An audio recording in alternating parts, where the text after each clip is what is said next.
L'histoire se passe au bord du monde, dans un coin du ciel. Un nuage vient de se former et ce sont des millions de gouttelettes d'eau qui s'éveillent à la vie. Minuscules, légères, elles flottent dans le nuage qui gonfle. Ces balles de coton se multiplient, le nuage noircit. Il va se passer quelque chose. Chova, petite goutte d'eau, ouvre ses yeux. Et tout d'abord, elle est surprise de flotter dans le ciel azur, mais des images lui reviennent à l'esprit. Des montagnes, des bêtes sauvages, des plantes, des robinets. Elle vient de la terre. Et peut-être qu'elle a déjà gonflé ce torrent en colère qu'elle devine sous ses pieds, ou éliminé cet arc-en-ciel, tout là-bas à l'horizon. Elle a peut-être aussi été la goutte d'eau qui fait déborder le vase, mais elle l'ignore. Ce qu'elle sait, c'est qu'elle est bien dans le ciel. La caresse du vent la pousse et elle voit les paysages et les couleurs de la terre. Au loin, elle devine l'océan.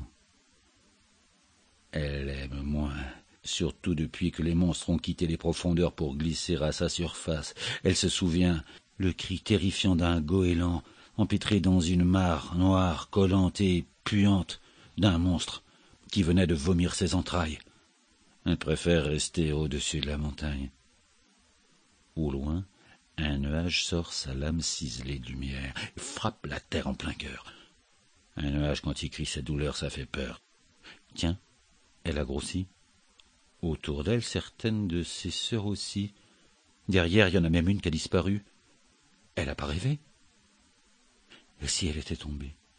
Mais non, c'est pas comme ça qu'on dit. Pleuvoir. Elle se souvient la dernière fois qu'elle a plu, c'était sur le visage d'un enfant en larmes. Fraîche et presque froide, elle avait glissé sur son visage, le détournant de sa tristesse une fraction de seconde. Elle avait servi à quelque chose. Alors qu'elle est en train de rêver, à tomber sur une bougie pour se faire flamme d'eau, elle s'aperçoit qu'elle a bougé. Toutes les gouttes se préparent pour le grand saut. Les grêlons eux-mêmes sont déjà partis. Chova réalise que depuis qu'il y a de l'eau sur cette terre, elle n'est jamais sortie du nuage la première. Et si c'était aujourd'hui? Ça y est, c'est parti. Elle accélère, tête en avant, et elle retrouve tout de suite toutes ses sensations. Ah, c'est bon. À sa droite, il y a une goutte qui la dépasse. Ça l'agace. Elle appuie sur le champignon, rien à faire, l'autre se détache. Mais c'est pas possible, elle s'est shootée au nitrate. Elle est même entourée par des gouttes d'eau de javel.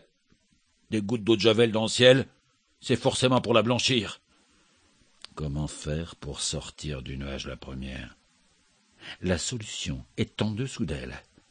Elle reconnaît l'une de ses sœurs qui brille, qui scintille, ses sœurs Bernadette.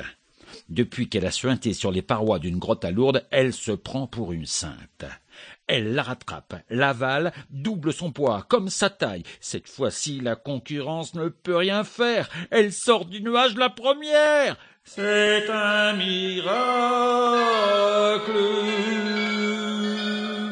Et en bas, les grêlons l'applaudissent sur les vitres et sur les toits. Les arbres pleurent. Oh, ça doit être l'émotion de voir la championne.